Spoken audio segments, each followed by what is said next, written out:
Question. No, project, but on the books, we have the impression that the exam will be similar to the mock exam that the TA told it. So if they take some changes. No. So I never said that. Is that Right. what And so you shouldn't ask him. He hasn't seen the exam. So we're like, oh, we do all that. So I have posted on Brightspace what problem sets, specific problem sets you need to review, and what you don't know that. All right, let's go through that first.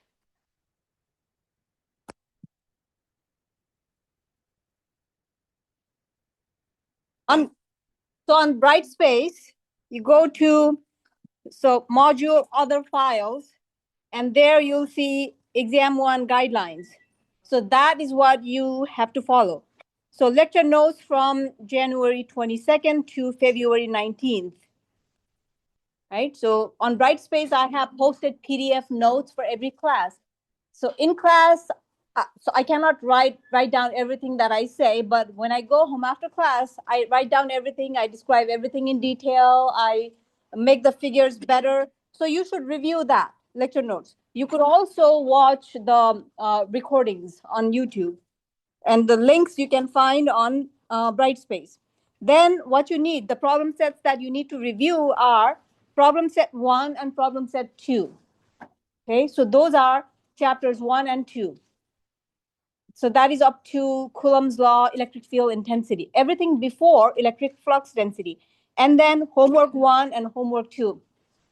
So I don't know if you have noticed, homework 1 also has exactly 4 problems. Homework 2 also has exactly 4 problems. And the mock exam also has 4 problems. So you can take homework 1 as a sample exam. Homework 2 can also be considered as a sample exam. Take any 4 problems out of these 4 problem sets, any combination that you can consider a sample exam.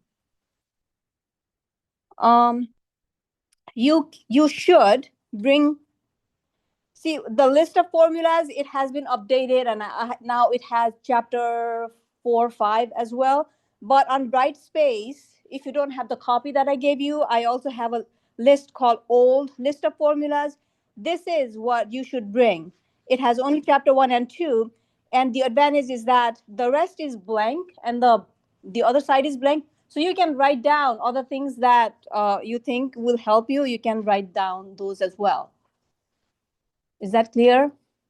So this is the old list.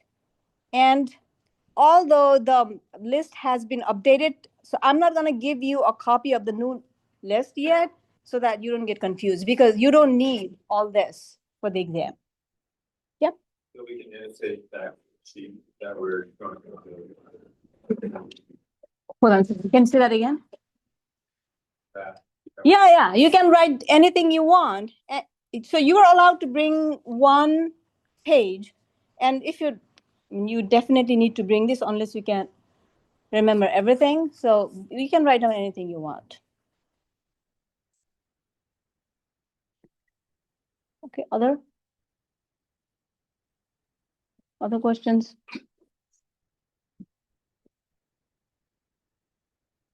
Seat plan.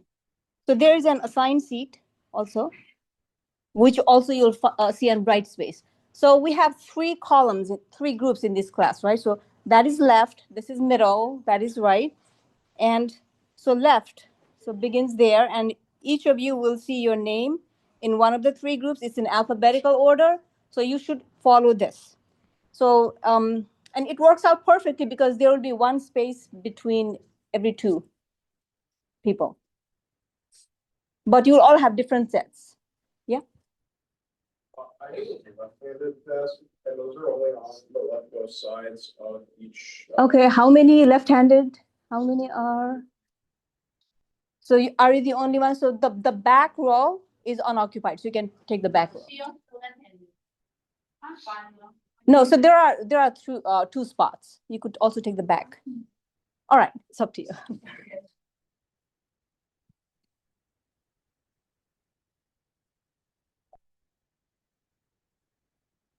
Other comments, concerns, questions?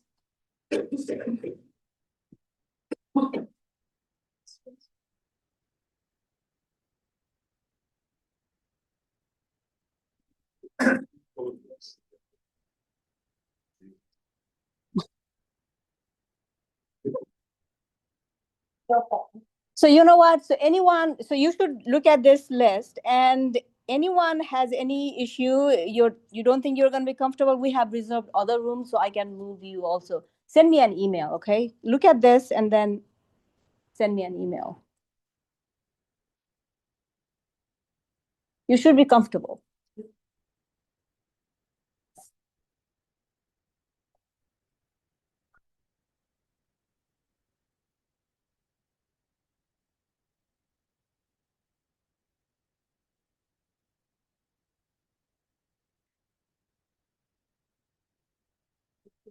Yeah, to the mock exam.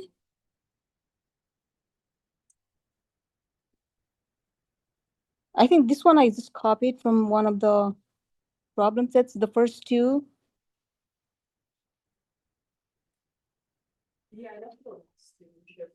Last two.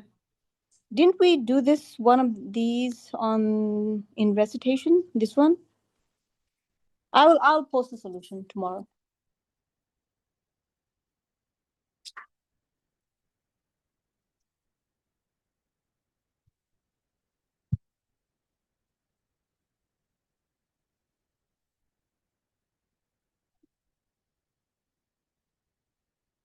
Also, I received several questions about the problem with dot product.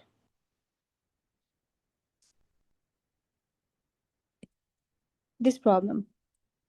So we'll have some time left. So at the end of today's lecture, so I'm going to go through some parts of this problem, and we'll also do some as a classwork problem today. Okay.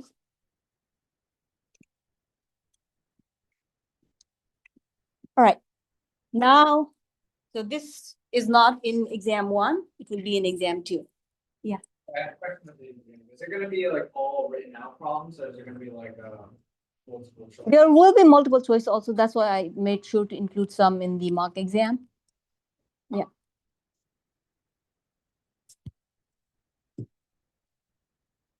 All right. So what we've done in this course up to this point is we talked about electric field and two ways we can characterize electric field.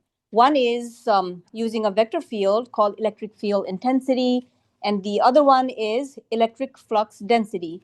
And in free space, they are just scaled versions of each other, electric field intensity and electric flux density. And we can derive the electric field intensity due to any type of charge distribution using Coulomb's law. And we saw that. We derived the electric field intensity due to a line charge, sheet charge, point charge, and so on. And if we know how to derive the electric field intensity, we can also derive the electric flux density, because to get electric flux density, we just multiply electric field intensity by epsilon naught, permittivity. Now, it would be so much easier if we could characterize an electric field with just a scalar quantity instead of a vector, right? Because a scalar would have just one term, whereas a vector generally has three components that we have to be aware of. And there exists one scalar function that can characterize an electric field, and it has also a clearer physical meaning, and most of you are already familiar with it, and that function is potential. So the point of this chapter is to introduce some potential, electric potential, and relate that to electric field intensity and electric flux density. Okay, so the name of the chapter is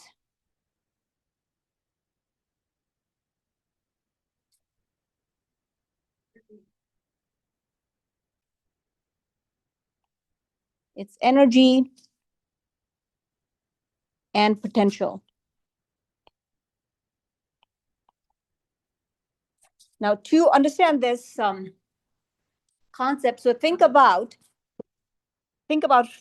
free space again.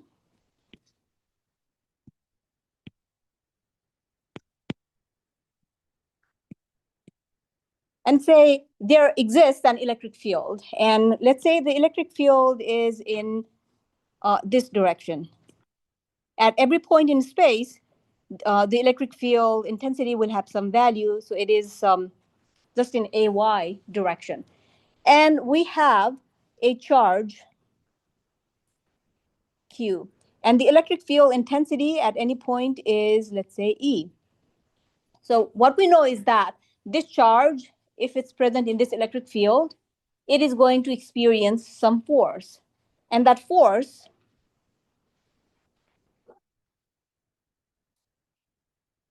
is a vector quantity, and it is equal to this charge that we have brought in this field times the electric field that exists in this field, in this free space. F equals Q times E. Now let's say we are interested in moving this charge a small distance. So we could move this charge in different directions, right? We could move this charge against this electric field intensity. We could move this charge in the direction of the electric field intensity or any other arbitrary direction. And so what do you think? What would require the most energy? Which direction would require the most energy? To move this against the electric field, to move it in parallel to the electric field, or some other direction? And yeah, that would require the most, right? If we are going against the electric field field, then that would require the most amount of energy. And say we want to move this charge in the direction of the electric field. If the electric field is in this direction, the force is also in that direction, because what is force? Force is just the test charge times the electric field intensity. So whatever direction E has, the force it applies on this test charge is in the same direction. So it would take the least amount of work for the external agent to move this charge in the direction of the electric field. In fact, the external agent actually does not have to expend any energy in moving this charge in the direction of the field. The work done will be actually negative. On the other hand, if we move this charge perpendicular to the electric field intensity, then there will be no energy required in doing that because it is perpendicular. So the work done depends on the force that the electric field is exerting, as well as the direction in which we want to move our charge. And also, how much do we want to move our charge? That is what we call displacement. Displacement is like distance, but it also has direction. So displacement is distance with direction, and we call that,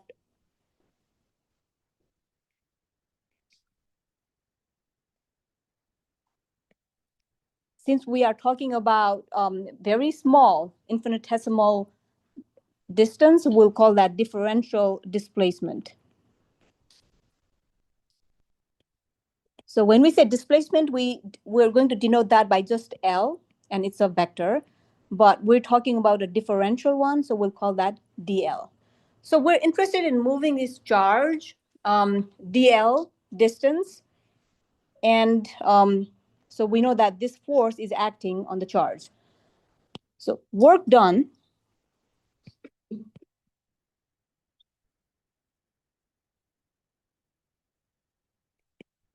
in moving Q equals, so the work done will be equal to, since some force is acting on that charge, and we have to overcome that force to move this charge. So work done is taken as negative of the force that is being applied by the electric field, and we do dot product with L. Why do we do dot product? Because the direction that we're trying to move this charge also makes a difference. Okay, so differential work done in moving charge Q in this electric field that has electric field intensity of E is minus F times dot dl, and F is equal to Q times, force is Q times E dot dl. Now, what is this DL? So like I said, this is in the formula sheet, but I'm not giving you a hard copy yet.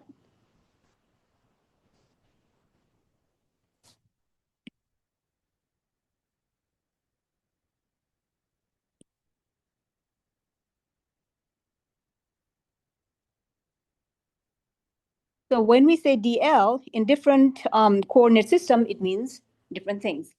So it accounts for the distance change in all three directions. So when we say DL, so there is distance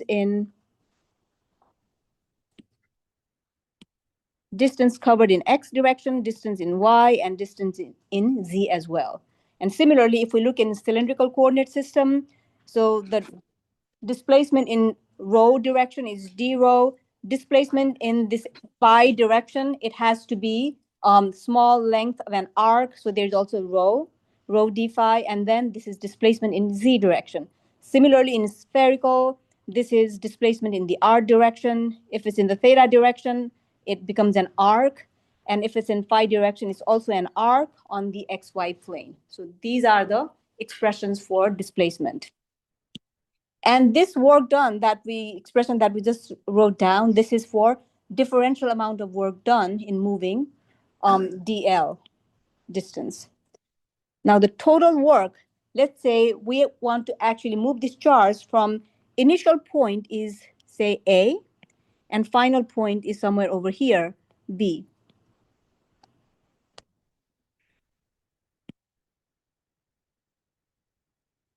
Work done in moving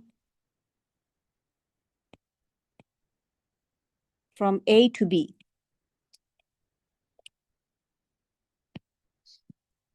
So what we wrote originally, we'll call that dW because that was differential work.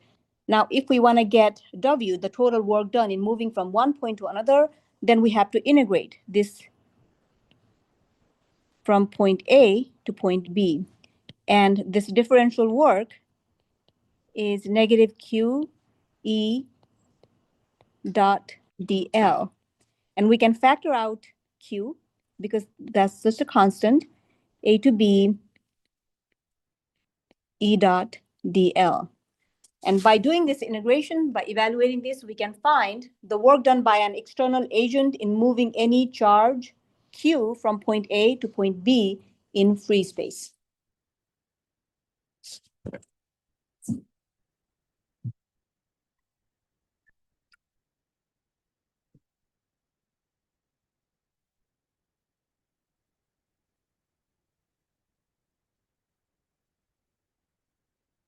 Now let's apply that to a problem.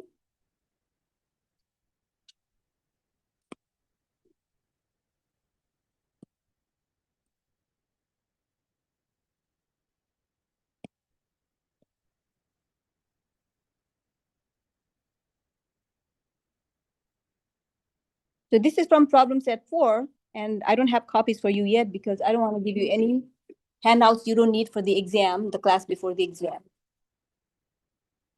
So let's say there is in free space, the electric field intensity is as given. It's given in the rectangular coordinate system. And there is a 10 coulomb charge that we'd like to move from point A to point B. And so in the first part, we are taking a specific path.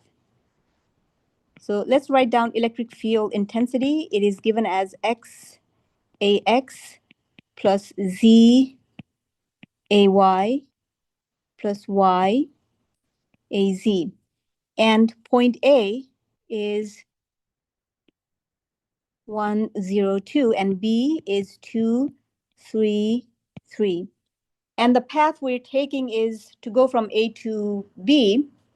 In the first case, we are going from A to C, and then from C to D, and then from D to B.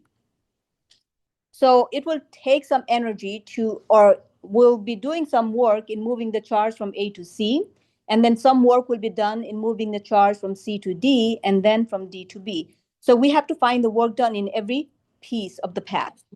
So let's find the work done.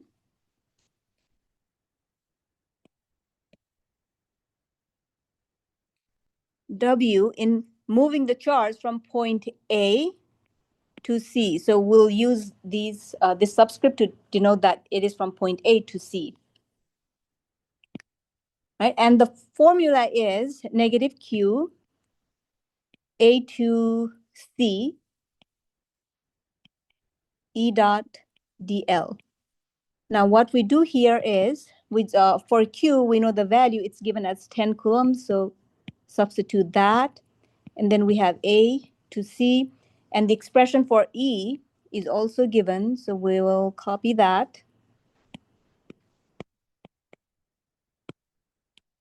And then this is the rectangular coordinate system. So we'll use the formula for DL in the rectangular system, which is dx ax plus dy ay plus dz az.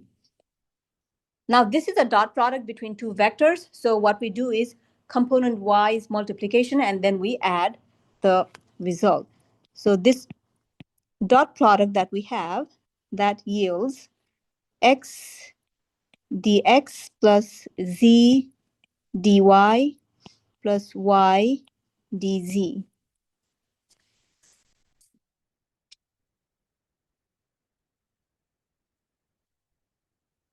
Now we have three terms in this sum. We're going to split it into three integrals.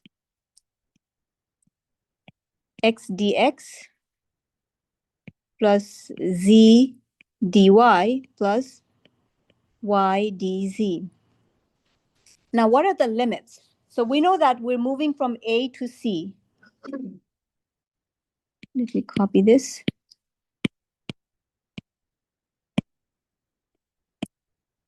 We're moving from A to C. So in the first integral, what we need is the limits for x, right? So what are the initial and final values for x? If we're moving from A to C, right, for what we need in the first integral, for the first integral limits are the initial and final values of x coordinate. And so that would be 1 to 2, right? Because we're moving from A to C. That's how we choose the limits. For the second integral, it is integration with respect to y. So we have to see the initial and final values for the y coordinate, and they are 0 and 0. And finally, for the third integral, we have to look at the initial and final values for z, and they are just 2 and 2. So what we can tell right away is that, this is going to be 0, this is going to be 0, because we have the same upper and lower limits. So all we have is negative 10, and we integrating x, we get x squared by 2, and then applying the limits, we get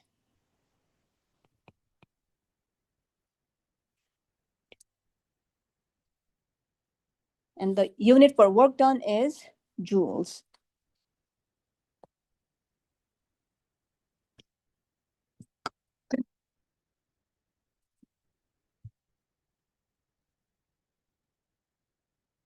Any question?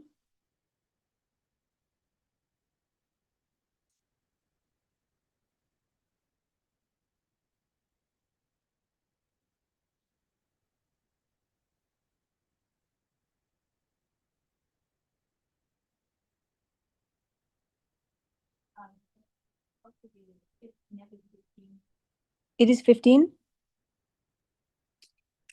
Oh, thank you.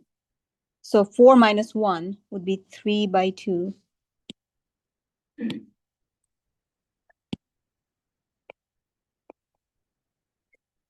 Negative 15 joules. So the work done is negative. So what that means is the work is not being done by the external agent, but it is being done by the electric field itself. Okay, because what we were actually evaluating was what is the work done by the external agent. And if it's negative, it means that the work is done by the electric field instead.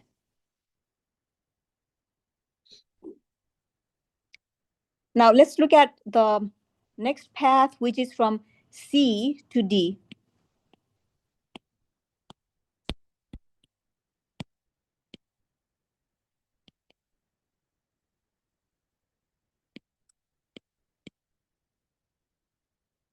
And D is 2, 3, 2. So it's very similar to what we just did. So we're going to call this W, C, D, from C to D. And this is negative Q, C to D, E dot DL. And just like before, for E, we will substitute this expression.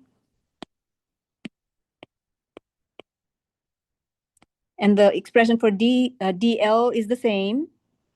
What is different in this case is the limits. So negative Q, we're going to get X dx plus Z dy plus Y dz like before. And like before, we're again going to split it into 3 integrals.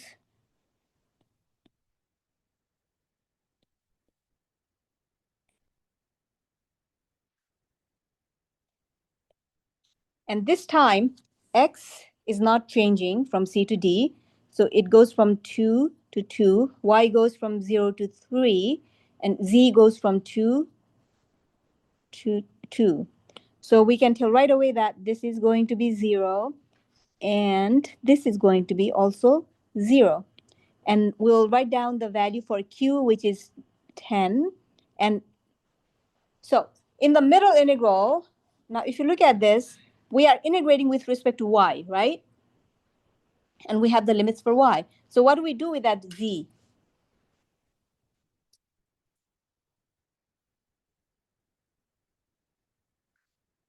Okay, so look at this. We are integrating with respect to Y.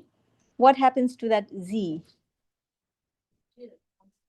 Z is a constant, right? Along this path, Z is a constant because it stays at 2.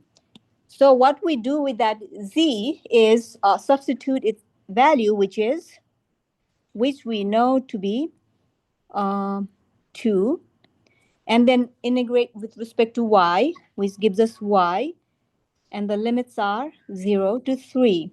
So that would be 60.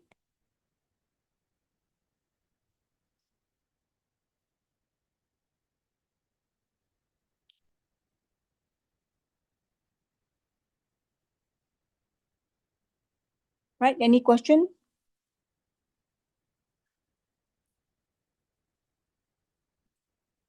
Now the final component is remaining, so I'd like you to try that. Now moving from D to B. Okay, the points D and B are right here. So what would be the work done in moving from D to B?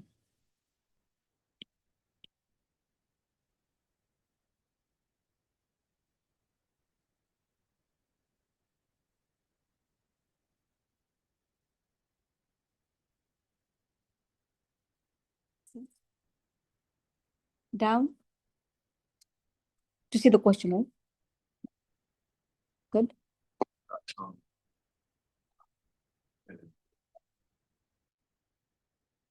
Okay, so yeah, what I'm going to do is I'm also going to copy this question down below then. That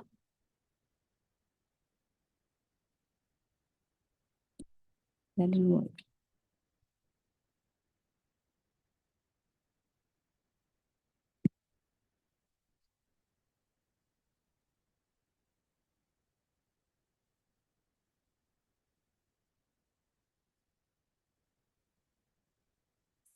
Okay, so the question is in the bottom. Work done in moving from D to B.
And the options are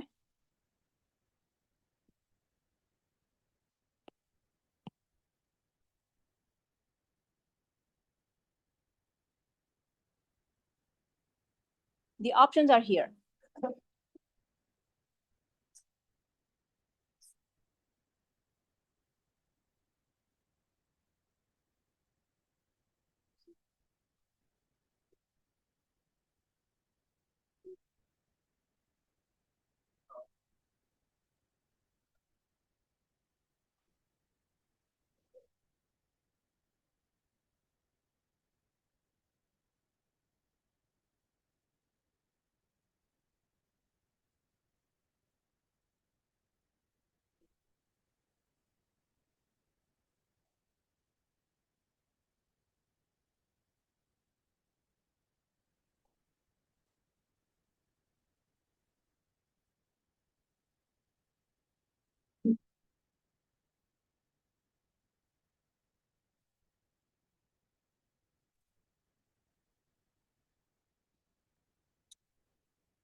What did you get? Negative 30. So if that is negative 30, that means the total work done in moving that charge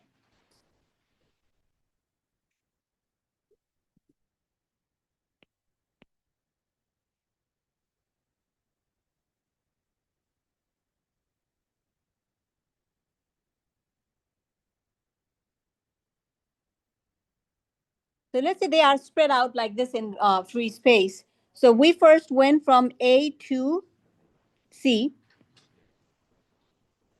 and it was negative 30, sorry,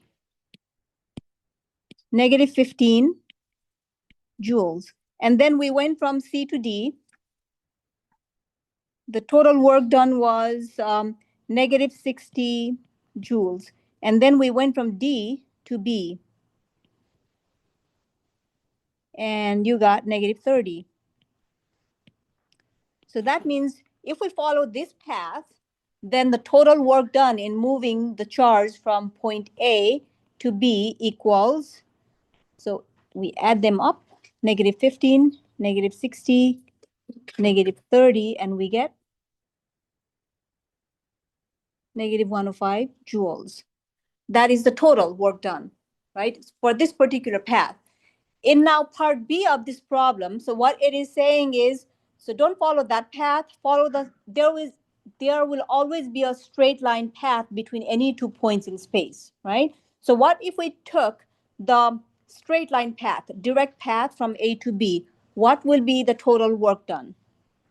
Now that's what we'll find out in part B.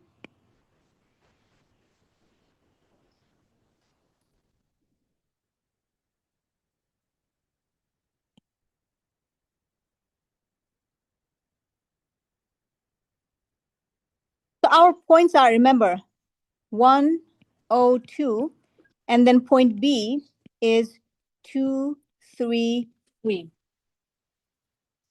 Right? So now we want to follow the straight line path between these 2 points. And how do we represent a straight line? What would be the equation for a straight line? Y equals mx plus c, right? So everybody knows y equals mx plus c, right? Or we can also write it as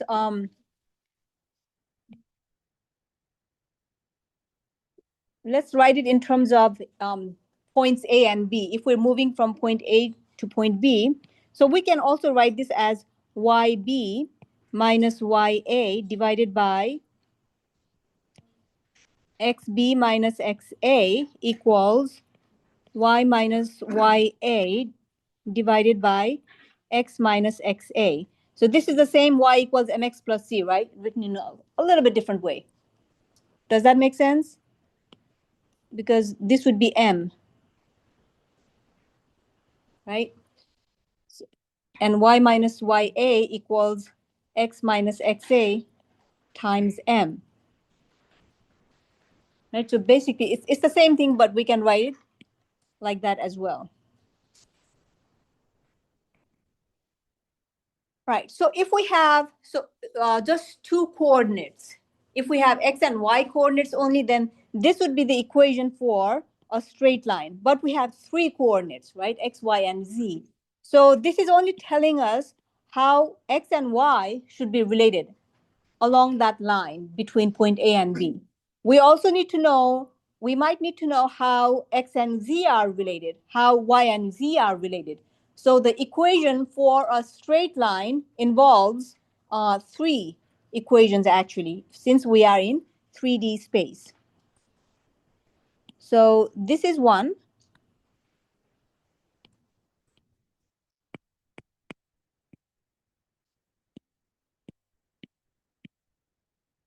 So what we're looking for is straight line between A and B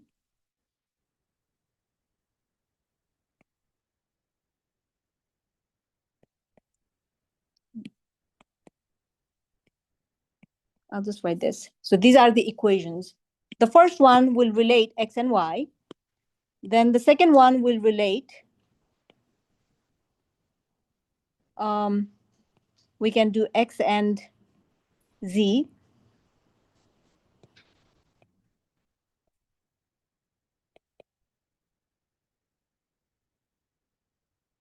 It doesn't matter which one you take in the numerator and which one in the denominator, but you have to be consistent in the left and right sides. So this will tell us how X and Z are related, and we also might need to know how Y and Z are related.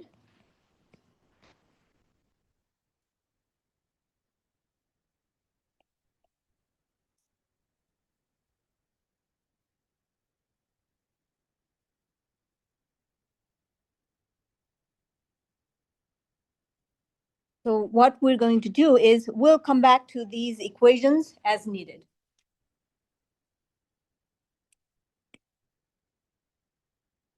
Right, so what we're now evaluating is work done in moving from point A to B following this straight line path. So WAV, the formula is the same. It is negative Q, and then we have E dot DL. And the limits will now be different because we're moving from A to B. And like before, for E and DL, we'll have the same expression that we had earlier. So this part we can copy.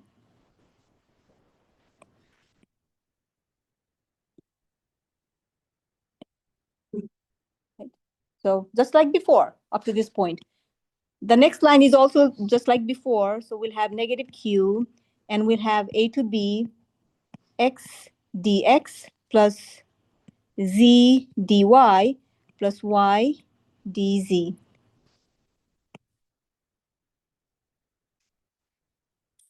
Okay.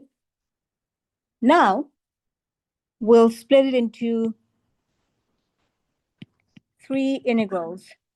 One is X dx, next is Z dy, and then we have Y dz. Okay, nothing new yet. For X, what are the limits? The X one turned out to be simple because there's only X, no Y or Z, and we just need the initial and final values of the X coordinates, and they are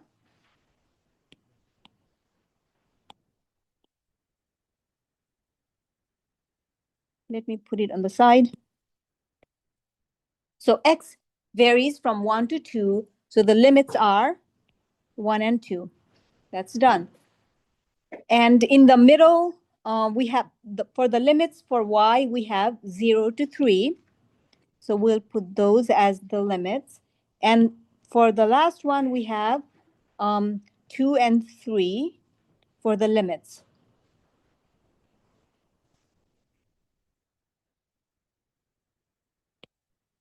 Then this part is just like before. We would integrate with respect to x. We would get x squared by 2. And that would give us 3 by 2. That part is just like before. Now what happens in the middle one? Okay, so earlier z was fixed along the path that we had taken, and z was a constant, so it could be pulled out of the integral. But this time z is not a constant. So what we need to do here is find the expression for z in terms of y. Because we are integrating with respect to y, we will express z in terms of y.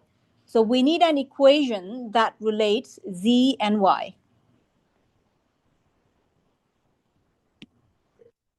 which is this. Okay, so we'll look at this. And now we need to find out what the equation is. So yb minus ya. Remember, these are the points. So yb minus ya would be 3 minus 0. Zb minus za would be 3 minus 2 equals y minus ya would be 0. Z minus za would be 2. So the equation is 3 equals y divided by z minus 2. And what we need is to express z in terms of y. So let's move z over here. So cross multiplication, z minus 2 equals y by 3. And finally, we can write z equals 2 plus y by 3. So just leave z that we need on the left-hand side and everything else on the other side. So for the middle one, that is what we need to do. We will plug in.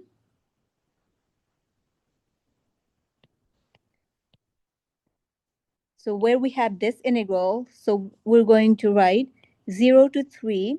And instead of z, we're going to write 2 plus y by 3 dy. And then we integrate this.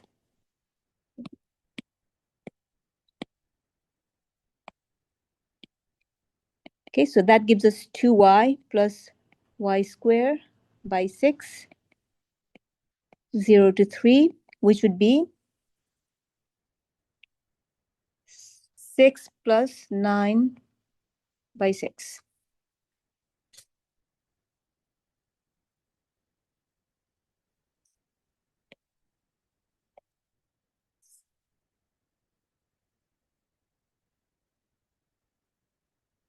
Any question?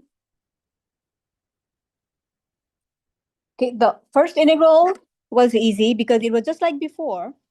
The second one requires some work because where we have z is not a constant. We have to express z in terms of y, which we were able to do. And once we do that, now we have to do this integral with respect to y, which is pretty straightforward.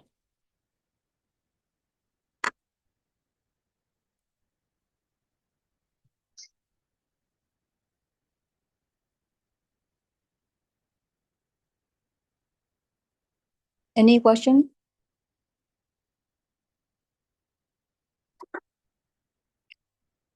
Yep.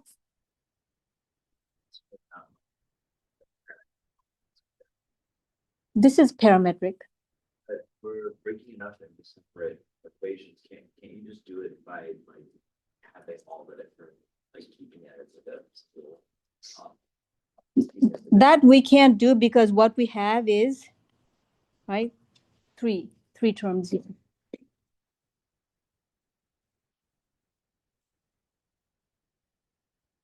We still have one more, right? So The third integral, if we look at this, let me write it down over here. The third one, now we are integrating with respect to z, and there is y. And again, y is also not a constant, cannot pull it out of the integral. We have to express y in terms of z because we are integrating with respect to z. So we need an equation that relates y and z, which we actually already found. Y and z are related like this, right? But earlier we expressed z in terms of y. Now we're going to have to express y in terms of z. So what we could do is we could start over here, since we are interested in finding the expression for y. So take this, right? And then we can write y equals 3z minus 2. Y equals 3z minus 2. So that is what we will substitute here. 2 to 3, 3z minus 2 dz. Then we can now pull out 3 and then integrate with respect to z. We get z squared by 2 minus 2z, 2 to 3.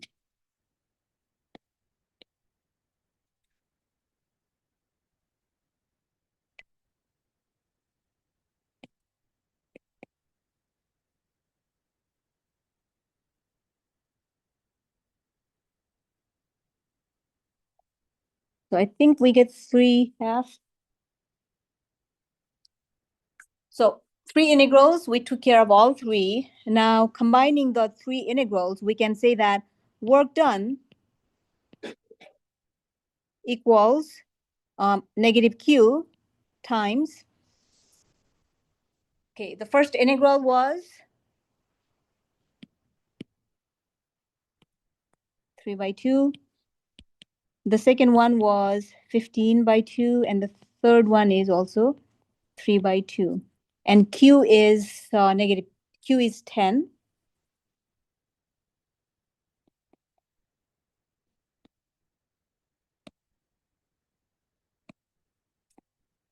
So that turns out to be 105 joules.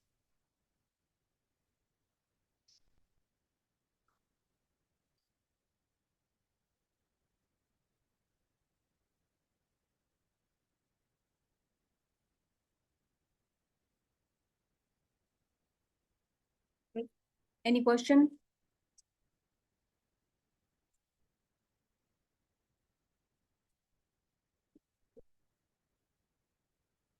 Now, in the first part of this problem, we took a very different path, right? We went from A to C, then we went from C to D, and then D to B.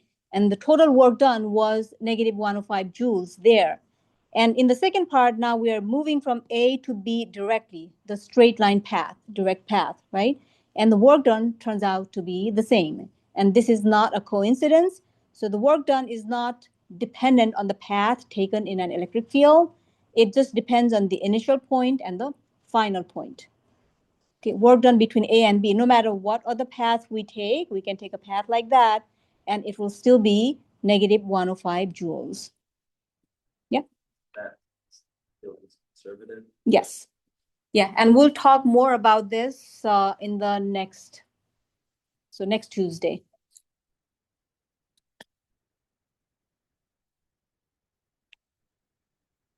Any question?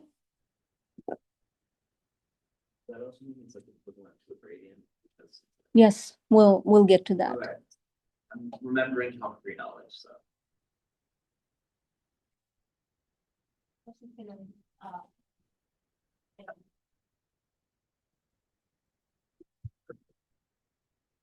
Now, in the remaining time, what I want to do is I want to look at one of the problems from it was homework set 2. It was also in the mock exam.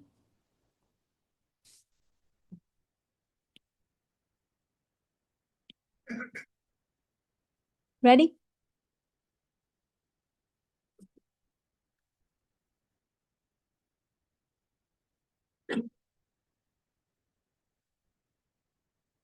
Here it is. So here,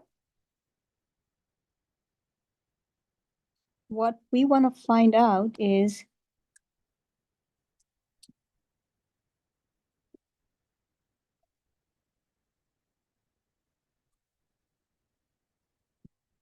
let's say we're interested in finding several dot products here. One is AOP dot AOQ. Okay, let's try this one first. So unit vector in the direction of OP and the unit vector in the direction of OQ.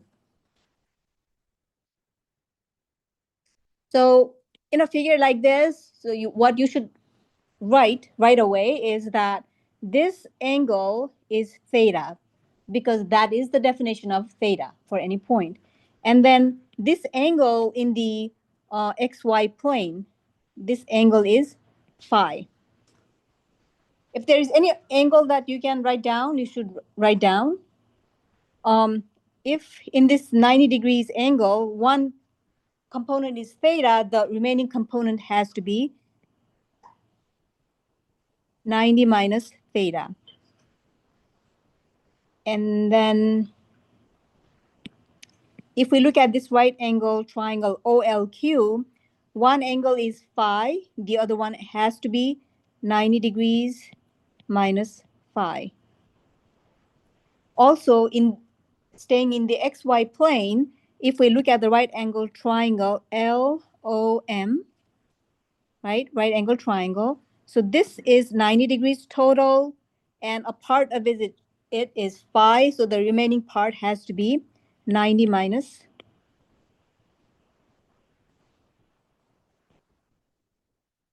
phi. All right, now let's try to find this dot product OP, OQ. That means both are unit vectors, so all we need is the angle between OP and OQ.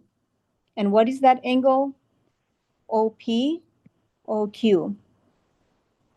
That one we already wrote down, right? It's 90 minus theta. So the dot product would be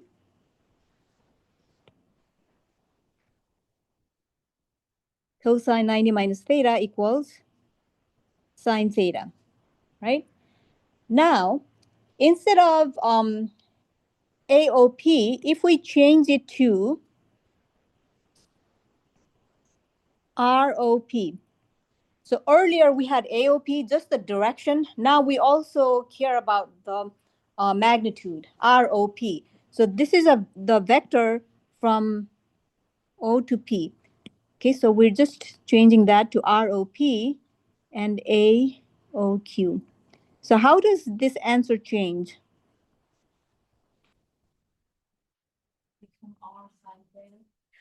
Yeah, so it is like this, but we also need to bring in the magnitude of ROP, right?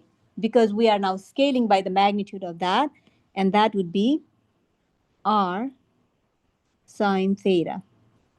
Okay, now yeah.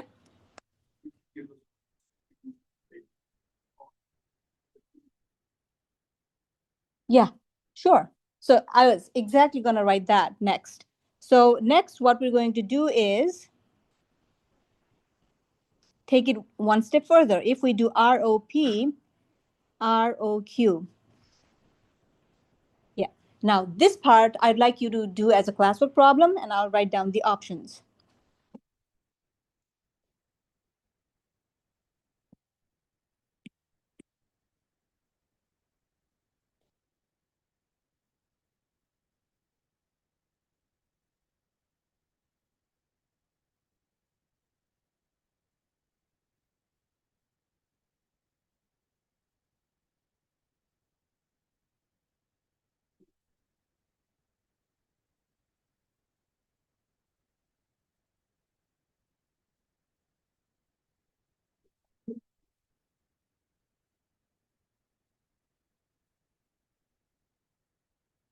All right, so let's try this.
Fair enough.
Okay. Yeah. Oh,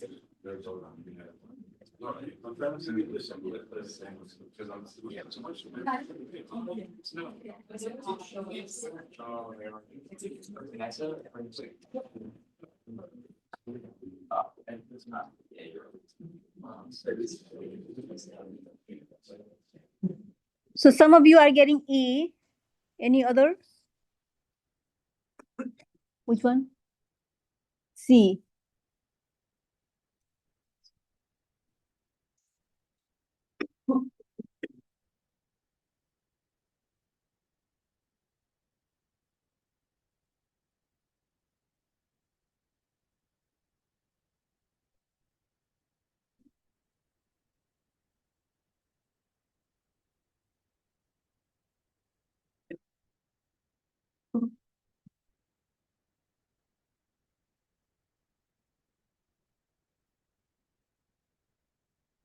I think so. The first one is the most obvious one, right? All you have to look at is the angle between the two vectors.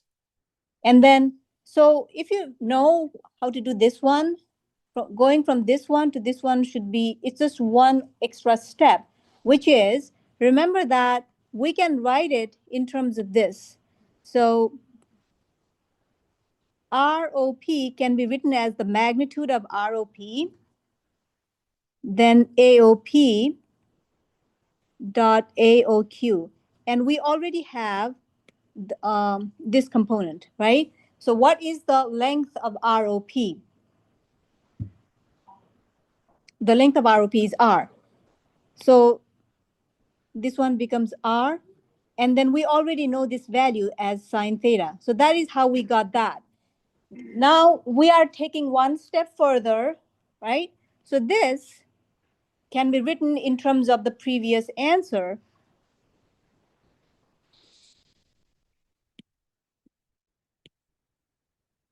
Because this would be ROP dot, so ROQ is nothing but AOQ, that vector times now the scalar magnitude. So we could just write it as ROQ.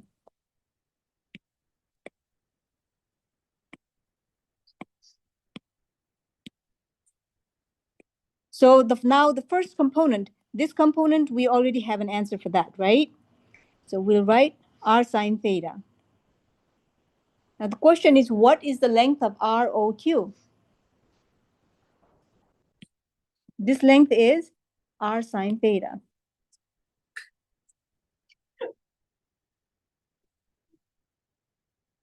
So you should take it one step at a time. That's the bottom line.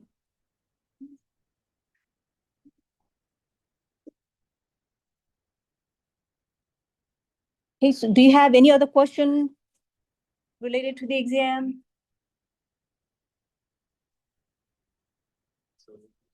Yes. It's the one to lose. It's like. First problem set?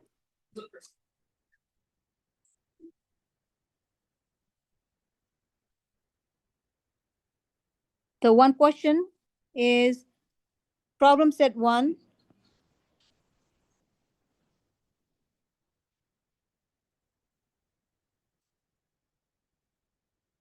Which coordinate system? So this one is cylindrical or no, spherical. Either one, because they kind of have like. Yeah. So Yeah. we could do it. That's 20. 20. 21. Okay, so let's look at this problem. Problem 21 from problem set 1. So here what's given to us is a closed surface. And it is defined by 6 different surfaces. Rho equals 3, rho equals 5. So rho equals 3 would lie in a cylinder with radius of 3. Rho equals 5 would be a cylindrical surface with radius 5. So we have 2 surfaces like that. Phi equals 100 degrees would be a semi-infinite plane. Maybe this plane, right? But it extends to infinity, so semi-infinite plane. Then we have phi equals 130 degrees, another plane like that. And then z varies from 3 to 4.5. So we have one plane parallel to the xy plane, so at z equals 3, another infinite plane at z equals 5. 6 surfaces are defining a closed volume, and what we want to do is find the volume. And finding the volume is pretty simple if we have the formula sheet, right? So we know that we are in the cylindrical coordinate system, so we pick the formula for that system, which is this. And a volume integral always means it's a triple integral. There is integration with respect to rho, phi, and z. And then it's just integral, right? And we get this value. And then the second part it is asking is find the total area of the enclosing surface. Find the total surface area. There are 6 surfaces. So what we need to do is find the surface area for each surface and then add them. And for each surface, we also have, so there are 3 types of surfaces, and 3 types of formulas. The surface where z is fixed, the top and the bottom. Surface where phi is fixed, so that would be the left and the right. And the surface where rho is fixed, so that would be the back and the front. For the surface where rho is fixed, we always use this formula, and the fixed value could be 3 or 5. And rho becomes a constant in these surface integrals, and they can be pulled out. Surface where phi is constant, so we pick this formula where there is no d phi because phi is fixed. And then we integrate with respect to rho and z. And then finally, the surface where z is fixed, we pick this formula and we integrate with respect to phi and rho. And rho, so there's also rho, and we have to integrate that with respect to rho as well. So all surface integrals are double integrals. And then after evaluating each integral, we add them to find the total surface area. And the final part asks for the total length of the 12 edges of the volume. So there are 12 edges, right? So this one, the variation is only along Z. So we pick the formula that has Z. So this one also along Z. And then if we pick this one, there's variation along rho. If we pick this one, there is this one. So 4 of them are variation along phi only. And we pick the appropriate formula, and this would be just line integral. That means a single integral in each case. And so this one is simple enough that we can directly write down what the integral value would be as well.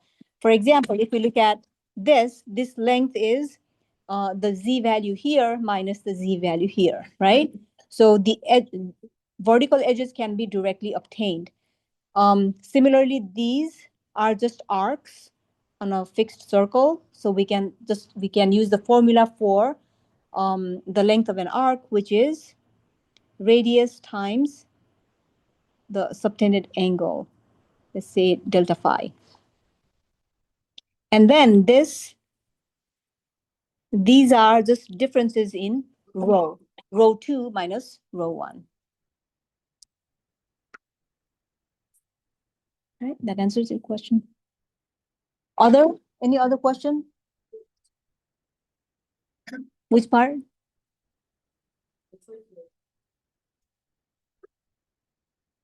The final part is the total length of the 12 edges of the surface. So you just add. Oh, I thought what you were just talking about related to.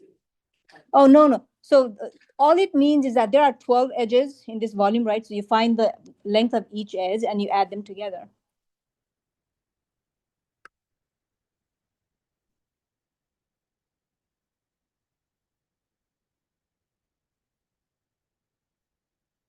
Right. If you have no further question, I'll see you on Thursday.